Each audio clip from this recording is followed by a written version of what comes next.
Hi friends, பொரி வாங்கினா ஒரு தடவை இந்த மாதிரி வறுத்து பாருங்கள். ரொம்பவே டேஸ்ட்டாக இருக்கும். டக்குன்னு செஞ்சிடலாம்.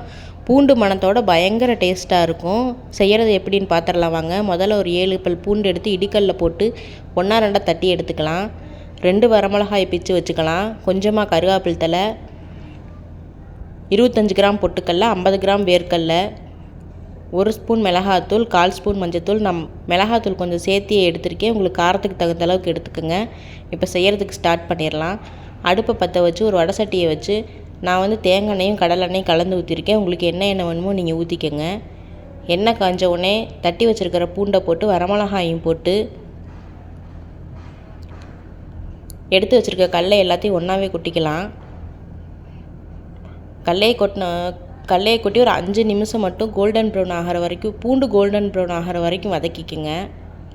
அதிலே எடுத்து வச்சுருக்க மிளகாத்தூளையும் மஞ்சத்தூளையும் போட்டுக்கலாம். பொரியையும் போட்டு ஒரு பிஞ்சு மட்டும் உப்பு போட்டுக்கோங்க. நிறையா போட்டுறாதீங்க. மீடியம் ஃப்ளேமில் வச்சு பொரி கருகாத அளவுக்கு நல்லா வறுத்து எடுத்திங்கன்னா சூப்பரான காரப்பொரி ரெடி. இந்த வீடியோ பிடிச்சிருந்துச்சின்னா லைக் பண்ணுங்கள், ஷேர் பண்ணுங்கள், கமெண்ட் பண்ணுங்கள். எங்கள் சேனலை சப்ஸ்கிரைப் பண்ணிடுங்க. தேங்க்யூ.